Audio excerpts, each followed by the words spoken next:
Alright, first, pop your hood. Check the type of oil you need, 5W30. Mini Countryman 2011 to 2016.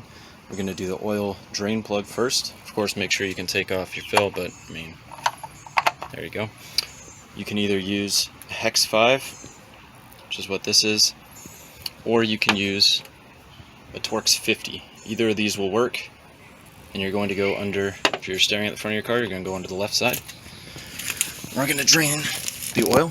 Have an oil drain pan. You don't need to jack up your car. You can fit under here. Drain pan right here. And then this is going to go right in the drain plug right there. See, you're going to drain the oil and go from there. Make sure your car is hot when you do this.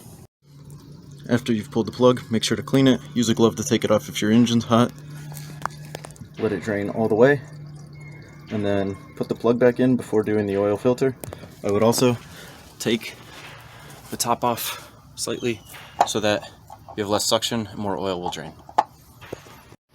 Alright, while we're waiting for the oil to drip out, we're going to do the oil filter, or get to it. It's down there.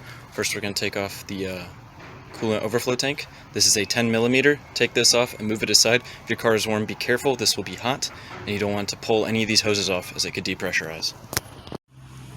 Alright, next, I'm going to remove that right there. That is the top on the oil filter, so it's a plastic cap on top.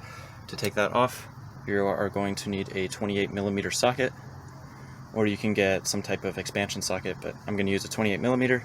I would also suggest using a swivel socket to get your ratchet in there. Alright, so this is going to leak quite a bit, so I'll put some paper towels down so you don't leak oil all over the pieces of your engine. My swivel socket, I'm going to take it off now. Alright, so this is once it's taken out. Have the filter sticking out of it, and this is the casing. You're going to take the filter out and place in your new filter right here. Then, yeah. So there you go. Yeah, pull it out. It's spring loaded, so you just pull straight out, and then you're going to place this one directly in. I noticed this one has the little caps on the edge, so this one has little caps on the edge as well.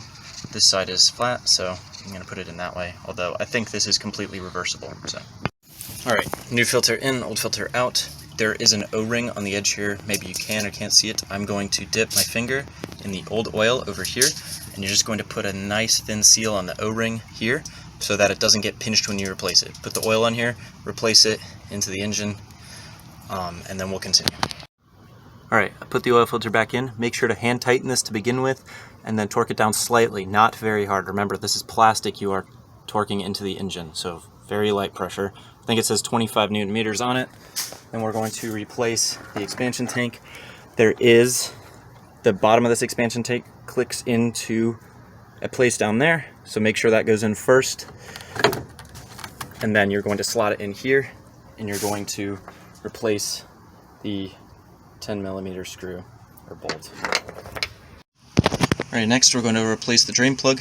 My kit came with a new crush washer, so this is the old one. I've put the new one on. Clean this surface off. You can also replace the O-ring that was on your oil filter cap. Mine didn't look dirty, and I like having a spare one in case it ever breaks, or if my next kit does not come with one, so that's why. So clean the mating surface off under there, and then torque this down. Don't tug on it. This is aluminum you are torquing into, so be very careful. Don't strip it. Okay, now we're going to add oil. Make sure you have torqued down the drain bolt. We're going to use the 5W30 it said to use, full synthetic. You're going to measure right here. It's 4.4 quarts. So when you have down to about half a quart under here, this is a 5-quart jug, when you have about half left here, that's when you're done. Don't worry about adding 4.5. If you want to do 4.5, that's fine. That is a negligible amount. Over, we're going to pour this in now. Alright, when you're done, replace the oil cap. Make sure there's no dripping over here or underneath. Clean it up if there is. Start the car, let it run for like 3 to 5 minutes. Check again for leaks. If there are no leaks, you're good to go. And I'd check again in about 50 miles or so, make sure there are still no leaks.